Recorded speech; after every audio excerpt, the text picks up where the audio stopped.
Good morning student, मैं सुमन संधू इस YouTube channel पर आपका स्वागत है। तो मैं आपको बीएड सेकेंड ईयर में जो बुक पर करवा रही हूँ नॉलेज एंड करिकुलम, तो उसमें अपनी फर्स्ट यूनिट चल रही है। फर्स्ट यूनिट में मैंने आपको जो टॉपिक करवाया था कल की क्लास में, जो मैंने आपको टॉपिक करवाया था वो था कि ज्ञान और कौशल में अंतर। और जो आज का हमारा टॉपिक है वो है ज्ञान एवं शिक्षण एवं ज्ञान में अंतर। यानी शिक्षण क्या होता है? टीचिंग, यानी कि शिक्षा ग्रहण करना।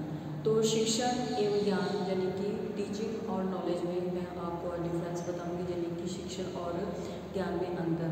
तो देखो, जो ज्ञान है, ज्ञान एवं शिक्षण दोनों एक दूसरे से संबंधित शब्द हैं, यानी कि ज्ञान को भी हम शिक्षा ही कह सकते हैं। तो जो ज्ञान एवं शिक्षण है दोनों एक दूसरे से क्या है? संबंधित शब्द हैं।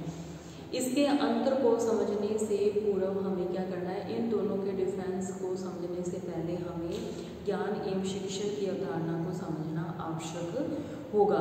शिक्षण सामान्य रूप से, यानी कि जो हम शिक्षा है, शिक्षा सामान्य रूप से हम कहाँ प्राप्त करते हैं? विद्यालयों से प्राप्त करते हैं, और विद्यालय से संबंधित होती है जो हमारी शिक्षा।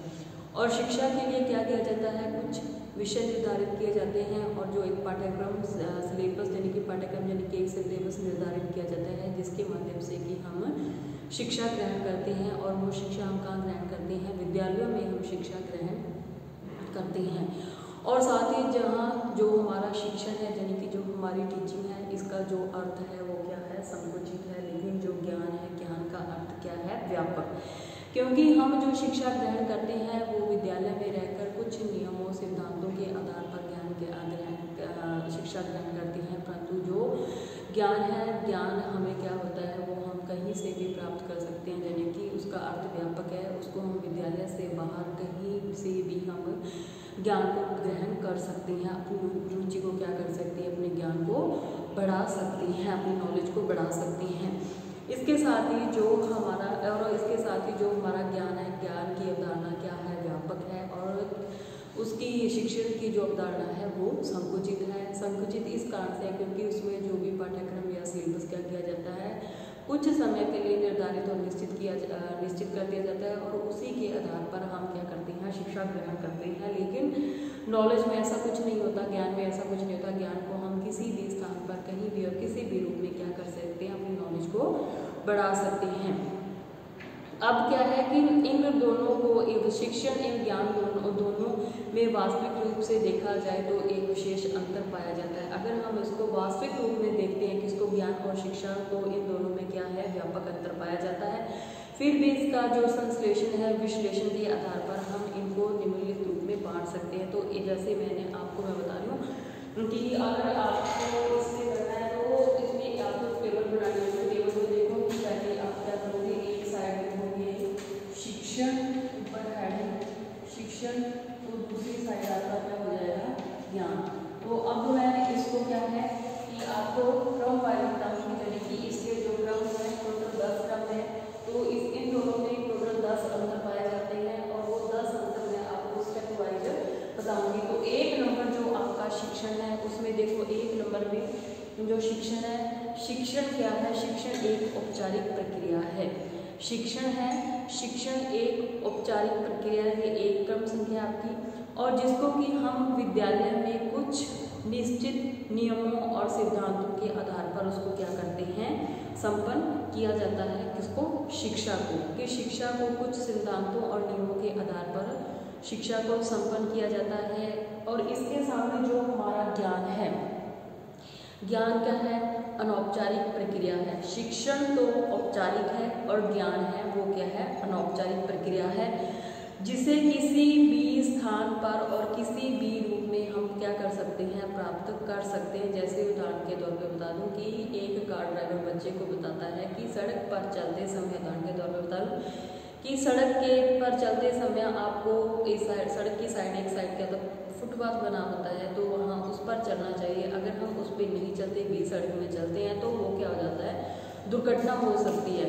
तो वो क्या होगी? आपकी नॉलेज होगी। ठीक है। तो जो हमारी शिक्षा है, शिक्षा एक औपचारिक प्रक्रिया है, और जो हमारा ज्ञान है वो क्या है? अनौपचारिक है।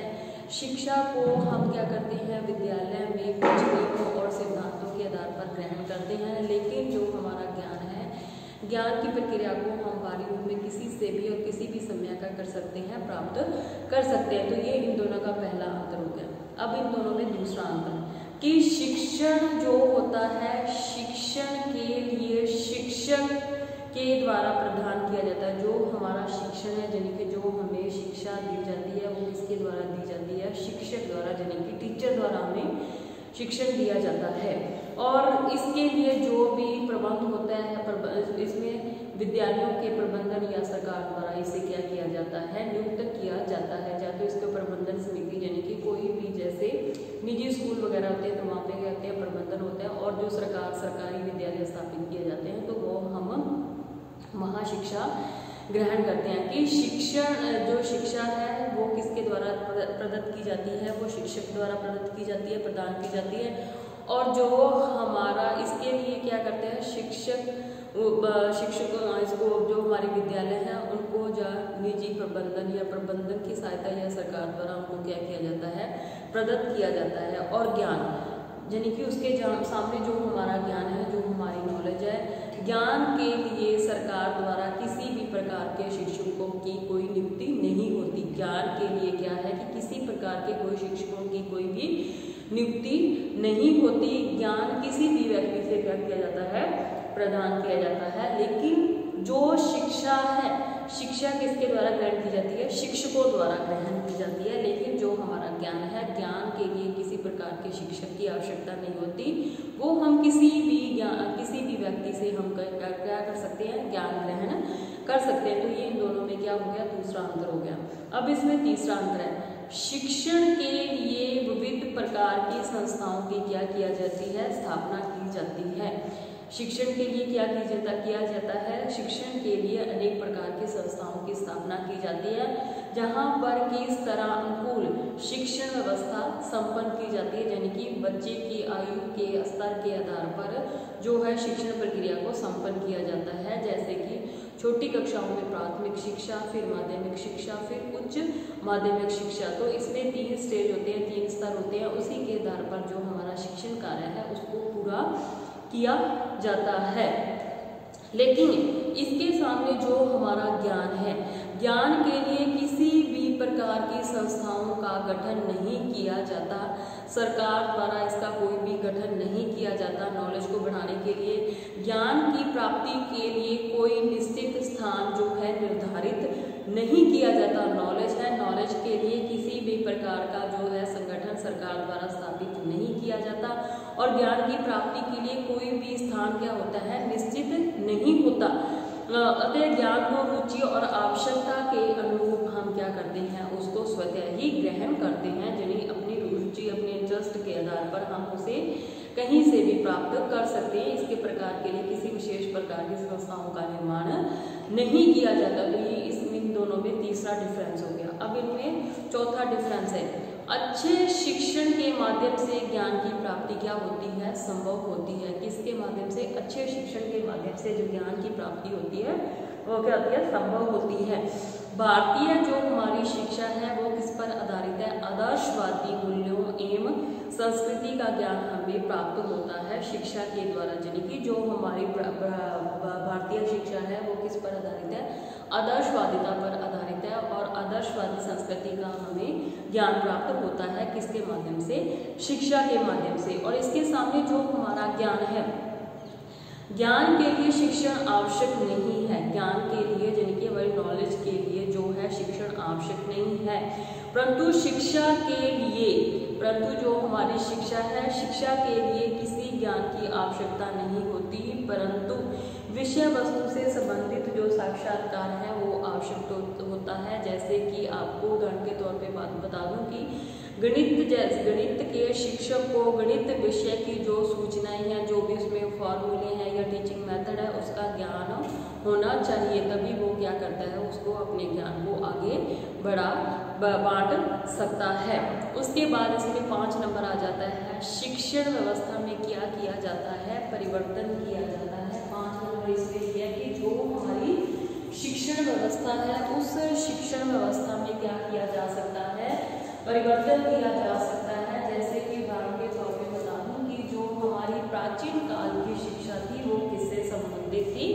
वो शिक्षक केंद्रित शिक्षा केंद्रित यानी कि वो शिक्षक केंद्रित व्यवस्था थी। जो प्राचीन काल में शिक्षा दी जाती थी वो किससे संबंधित होती थी, शिक्षक के संबंधित, यानी कि उस टाइम में जो होता था गुरु होते थे वो क्या करते थे, प्रवचन देते थे और बच्चे उनको क्या करते थे, ग्रहण करते थे। लेकिन जैसे जैसे हमारे ये वैज्ञानिक युग आया, जैसे जैसे हमारी परिवर्तन आता गया, वैसे वैसे क्या हमारी शिक्षा में भी परिवर्तन हो गया। और जो आज की हमारी शिक्षा है वो कैसी बन चुकी है, वो बाल केंद्रित बन चुकी है। यानी कि जो आज के टाइम में शिक्षा है वो कैसी शिक्षा है, बाल केंद्रित है। लेकिन प्राचीन काल में जो शिक्षा थी वो किससे संबंधित थी, वो शिक्षक केंद्रित होती थी। उसमें क्या होता था, गुरु जी प्रवचन देते और बच्चे उनको छात्र यानी कि उनको उन प्रवचनों को ग्रहण करते थे। और उसके सामने जो हमारा ज्ञान है, ज्ञान में किसी प्रकार का कोई परिवर्तन नहीं होता। लेकिन जो हमारी शिक्षा है उसमें समय के अनुसार परिवर्तन होता रहता है। लेकिन जो हमारी नॉलेज है उसमें किसी प्रकार का कोई परिवर्तन नहीं होता, क्योंकि जो ज्ञान है अंतिम सत्य के रूप में ही स्वीकारा जाता है। यानी कि जो नॉलेज है, जिस व्यक्ति को जिस चीज़ की नॉलेज होती है, यानी कि मैंने आपको उदाहरण के तौर पे बताया था, किसी व्यक्ति को लकड़ी का काम आता है या प्लम्बरिंग का काम आता है, तो वो उसकी क्या है, वो नॉलेज है। और वो क्या है, उसका अंतिम सत्य के रूप में उसको क्या किया जाता है, स्वीकार किया जाता है। और उसके साथ ही ज्ञान के स्थायी तथ्यों में भी सम्मिलित किया जाता है, जो कि पूर्ण रूप में सत्य होता है। तो ये इसमें पांचवा जो है परिवर्तन आ गया। उसके बाद छठा है इसमें कि शिक्षा का संबंध शिक्षण प्रक्रिया से होता है। जो शिक्षा का संबंध है वो किससे संबंधित है, शिक्षण प्रक्रिया से संबंधित होता है। इसमें क्या है, शिक्षक द्वारा छात्रों को शिक्षण प्रदान करके अधिगम करवाया जाता है, यानी कि उनको सिखाया जाता है किसके माध्यम से, शिक्षा के माध्यम से। यानी कि जो शिक्षा का संबंध है, शिक्षा का संबंध शिक्षण प्रक्रिया से होता है। इसमें शिक्षक द्वारा छात्रों को, इसमें जो है शिक्षक द्वारा छात्रों को शिक्षण प्रदान करके अधिगम कराया जाता है, यानी कि उनको सिखाया जाता है शिक्षा के माध्यम से। लेकिन इसके सामने जो हमारा ज्ञान है, ज्ञान के अंतर्गत क्या है, छात्र स्वयं ज्ञान प्राप्त कर सकता है तथा साथी समूहों के माध्यम से भी वो क्या कर सकता है, ज्ञान प्राप्त कर सकता है। यानी कि अपने दोस्तों से भी क्या कर सकता है, वो नॉलेज ग्रहण कर सकता है। लेकिन जो शिक्षा है वो शिक्षा केवल शिक्षक द्वारा ही ग्रहण की जाती है, उसके माध्यम से ही हम शिक्षण को क्या करते हैं, शिक्षा को हम क्या ग्रहण कर सकते हैं। लेकिन जो ज्ञान है, ज्ञान छात्र अपने व्यक्तियों के समूह से भी ज्ञान को क्या कर सकता है, प्राप्त कर सकता है। और इसमें साथ ही जो हमारा शिक्षण का जो माध्यम है, ज्ञान के अंतर्गत छात्र ज्ञान साथी समूहों से प्रदान करता सीखता है, यह अधिगम प्रक्रिया मानी जाती है। यानी इसमें सीखना अधिगम प्रक्रिया मानी जाती है। तो ये मेरे आगे छठा डिफरेंस है। सातवां डिफरेंस है कि जो शिक्षण है, शिक्षण का क्षेत्र वो क्या है, सीमित है। इसमें विविध विषयों का, यानी कि जो इसका एरिया होता है, शिक्षा का जो एरिया है वो क्या है, सीमित होता है। जैसे कि उदाहरण के तौर पे बता दूं कि हमारे जो भी संस्थाएं स्थापित की जाती हैं, जैसे कि इंजीनियरिंग संस्थाएं होगी, या ये हमारे चिकित्सा से संबंधित संस्थाएं होगी, या जैसे आप इसकी शिक्षक ट्रेनिंग लेते हो, शिक्षा की ट्रेनिंग लेते हो, टीचर्स की होगी, इनकी भी क्या है, संस्थाएं निर्धारित कर दी जाती हैं और उसमें उसी प्रकार की शिक्षा दी जाती है। यानी कि जो शिक्षण का क्षेत्र होता है वो क्या होता है, सीमित होता है। इसमें जो विविध विषयों का पाठ्यक्रम के आधार पर उसको क्या किया जाता है, विभाजित किया जाता है। लेकिन जो ज्ञान का क्षेत्र है वो क्या है, व्यापक है। इसमें किसी भी प्रकार की कोई भी विषय वस्तु को सम्मिलित करते हुए इसके लिए कोई भी पाठ्यक्रम तैयार नहीं किया जाता, बल्कि शिक्षण के लिए एक पाठ्यक्रम निर्धारित किया जाता है और उस पाठ्यक्रम को एक निश्चित समय के आधार पर उसको क्या करना होता है, पूरा करना होता है। और उसके आधार पर जो हमारा शिक्षण है, शिक्षा है वो है सीमित, और जो हमारा ज्ञान है वो क्या है, व्यापक। और उसके बाद इसमें 8 नंबर आता है कि शिक्षण के माध्यम से व्यक्ति रोजगार प्राप्त कर सकता है, कि रोजगार की प्राप्ति के प्रयास कर सकता है, किसके माध्यम से, शिक्षा के माध्यम से। इसी कारण आज जो हमारे यहाँ यांत्रिकी शिक्षा या चिकित्सीय शिक्षा के महत्वपूर्ण स्थान निश्चित कर दिए जाते हैं और वहाँ पे बच्चा छात्र या शिक्षा ग्रहण करता है और वो अपने रोजगार का प्रयास ढूंढने का प्रयास करता है, किसके माध्यम से, शिक्षा के माध्यम से। और उसके बाद जो ज्ञान है, ज्ञान का रोजगार से कोई संबंध नहीं होता, यानी कि जो हमारी नॉलेज है उसका जो संबंध है रोजगार से कोई भी संबंध नहीं होता। ज्ञान की प्राप्ति का उद्देश्य व्यक्ति की स्वयं की इच्छा एवं रुचि के आधार पर निश्चित होता है और ज्ञान में इससे रोजगार की प्राप्ति को ऐसा व्यक्ति नहीं सोचता। शिक्षा में व्यक्ति सोचता है कि वो रोजगार प्राप्त करे, लेकिन ज्ञान में वो ऐसा नहीं सोचता। वह सिर्फ ज्ञान को अपनी नॉलेज के आधार पर क्या करता है, बढ़ाता है। तो इसमें ये 8वां अंतर हो गया। 9वां अंतर, शिक्षण की जो व्यवस्था है छात्र में, शिक्षण की व्यवस्था छात्र के अंदर रुचि उत्पन्न करने का प्रयास करती है, यानी कि जो हमारी शिक्षा है वो बच्चे के अंदर रुचि उत्पन्न करने का प्रयास करती है। छात्रों को विद्यालय भेजने के लिए क्या किया जाता है, प्रलोभन, अनेक प्रकार के प्रलोभन दिए जाते हैं जिससे कि बच्चा विद्यालय जा सके। ये जो हमारी शिक्षण व्यवस्था है वह छात्र के अंदर रुचि उत्पन्न करने का प्रयास करती है, जिसमें कि छात्रों को विद्यालय भेजने के लिए अनेक प्रकार के क्या है, प्रलोभन दिए जाते हैं। लेकिन ज्ञान प्राप्ति जो पूर्णतः वो रुचिपूर्ण होती है। छात्र को जिस तथ्य विषय घटना की रुचि होती है वह उसका ज्ञान प्राप्त करने स्वयं ही चला जाता है, यानी कि छात्र को जो इसके सामने जो हमारा ज्ञान है, ज्ञान में पूर्णतः रुचि व जो उनका ज्ञान होता है, यानी कि उसकी नॉलेज होती है, वो क्या होती है, पूर्णतः रुचिपूर्ण होती है। छात्र जिस भी तथ्य या विषय का ज्ञान लेना चाहता है तो वह स्वयं वहाँ चला जाता है। और ये इनमें हो गया 9वां डिफरेंस।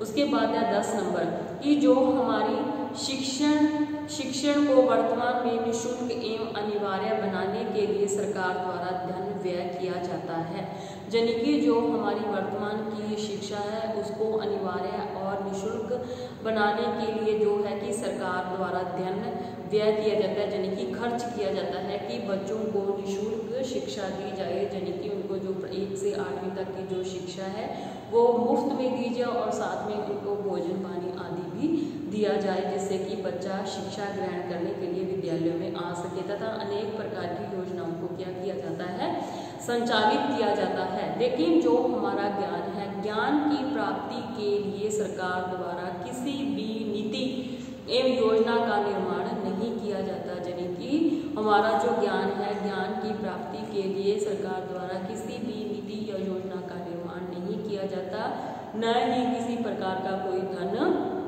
खर्च किया जाता है। तो ये हमारा नॉलेज में हो गए इनके 10 पॉइंट, यानी कि जो हमारी शिक्षा है और जो हमारा ज्ञान है। शिक्षा क्या है, शिक्षा संकुचित, शिक्षा का जो अर्थ है वो संकुचित। सबसे पहले कि शिक्षा औपचारिक है, लेकिन जो ज्ञान है वो अनौपचारिक है। क्योंकि शिक्षा औपचारिक इसलिए है क्योंकि यह विद्यालयों में कुछ नियमों और सिद्धांतों और निश्चित नियमों और सिद्धांतों और विधियों के आधार पर क्या किया जाता है, शिक्षा को संपन्न किया जाता है। लेकिन जो हमारा ज्ञान है वो अनौपचारिक प्रक्रिया है, उसको हम किसी भी रूप में और किसी भी स्थान पर प्राप्त कर सकते हैं। उसके साथ ही जो हमारी शिक्षा है उसके लिए जो कि है शिक्षक प्रदत्त किए जाते हैं और इसके लिए सरकार द्वारा व्यवस्था की जाती है। लेकिन ज्ञान को बढ़ाने के लिए सरकार द्वारा किसी भी प्रकार के शिक्षकों की नियुक्ति नहीं की जाती। ज्ञान केवल व्यक्ति अपनी रुचि के आधार पर उसको क्या कर सकता है, बढ़ा सकता है। और जो हमारी शिक्षा है, शिक्षा में विविध प्रकार की संस्थाओं की स्थापना की जाती है, जैसे कि प्राथमिक, उच्च प्राथमिक, जैसे प्राथमिक होगी, फिर उच्च प्राथमिक हो गया, फिर माध्यमिक और उच्च माध्यमिक शिक्षा होगी। लेकिन जो हमारा ज्ञान है, ज्ञान में किसी भी प्रकार की संस्थाओं का कोई गठन नहीं किया जाता और ज्ञान की प्राप्ति के लिए कोई स्थान निश्चित या निर्धारित नहीं होता। इसमें व्यक्ति स्वयं अपनी रुचि के आधार पर ग्रहण करता है और उसके साथ ही अच्छे शिक्षण के माध्यम से ज्ञान की प्राप्ति संभव होती है। और जो हमारी भारतीय शिक्षा है वो किस पर आधारित है, आदर्शवादिता पर। और इसके सामने जो हमारा ज्ञान है, ज्ञान के लिए शिक्षण की आवश्यकता नहीं होती, परंतु शिक्षा के लिए किसी ज्ञान की शिक्षा के लिए किसी ज्ञान की आवश्यकता नहीं है, वर्ण विषय वस्तु संबंधी साक्षात्कार होता है। और इसके सामने जो हमारे शिक्षण व्यवस्था है वो समय के अनुसार उसमें परिवर्तन हो गया। प्राचीन काल में जो शिक्षा थी वो शिक्षक केंद्रित थी, वर्तमान में जो हमारी शिक्षा है वो कैसी है, बाल केंद्रित। लेकिन जो हमारा ज्ञान है, ज्ञान में किसी प्रकार का कोई परिवर्तन नहीं होता, क्योंकि ज्ञान जो है अंतिम सत्य के रूप में ही उसको क्या किया जाता है, स्वीकार किया जाता है। शिक्षा का संबंध शिक्षण प्रक्रिया, जो हमारी शिक्षा है, शिक्षा का संबंध शिक्षण प्रक्रिया से होता है। इसमें शिक्षक द्वारा छात्रों को शिक्षण प्रदान कर उसको अधिगम कराया जाता है। लेकिन जो ज्ञान है, ज्ञान के अंतर्गत छात्र स्वयं ज्ञान प्राप्त कर सकता है और साथी समूह के माध्यम से भी वो अपने ज्ञान को बढ़ा सकता है। जो शिक्षण का क्षेत्र एरिया यानी कि सीमित होता है, इसमें विविध प्रकार के जो विषयों का पाठ्यक्रम विभाजित कर इसको सीमित बना दिया जाता है। लेकिन जो हमारा ज्ञान है, ज्ञान का क्षेत्र है वो क्या है, व्यापक है।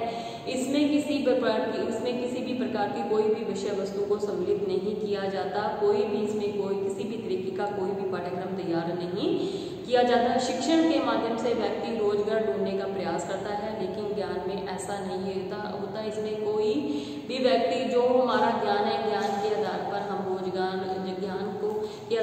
रोजगार से कोई संबंध नहीं होता। ज्ञान की प्राप्ति व्यक्ति के उद्देश्य और स्वयं की इच्छा पर निर्धारित होती है। शिक्षण व्यवस्था छात्र की रुचि उत्पन्न करने का प्रयास करती है। जो हमारी शिक्षा व्यवस्था है वो बच्चे के अंदर रुचि उत्पन्न करने का प्रयास करती है, इसलिए बच्चे को विद्यालय भेजने के लिए अनेक प्रकार के प्रलोभन दिए जाते हैं। लेकिन इसके सामने जो हमारा ज्ञान है, ज्ञान स्वतः ही क्या है, रुचिपूर्ण है। छात्र जिस भी तथ्य और विषय घटना के संबंध में ज्ञान प्राप्त करना चाहता है तो वो उस स्थान पर स्वयं ही चला जाता है। और जो शिक्षण जो हमारी व्यवस्था है उसको वर्तमान में निःशुल्क और अनिवार्य बनाने के लिए सरकार द्वारा अनेक प्रकार की योजनाएं चलाई जा रही, नीतियां समितियां बनाई जा रही हैं। लेकिन जो हमारा ज्ञान है, ज्ञान की प्राप्ति के लिए कि सरकार द्वारा किसी भी प्रकार का कोई गठन नहीं किया जाता। तो इसी के आधार पर आज मैंने जो आप बताया है, ज्ञान और शिक्षा यानी कि टीचिंग यानी कि शिक्षण दोनों में अंतर। ज्ञान शिक्षा क्या है, औपचारिक है, ज्ञान अनौपचारिक है। ज्ञान का क्षेत्र क्या है, ज्ञान का जो हमारा क्षेत्र है वो सीमित है, और जो शिक्षा का क्षेत्र है वो सीमित है और ज्ञान का क्षेत्र क्या है, व्यापक है। तो ये दोनों में आज क्या हो गया, अंतर। तो आज का जो हमारा टॉपिक है यही खत्म होता है। तो कल नए टॉपिक के साथ मिलते हैं। धन्यवाद।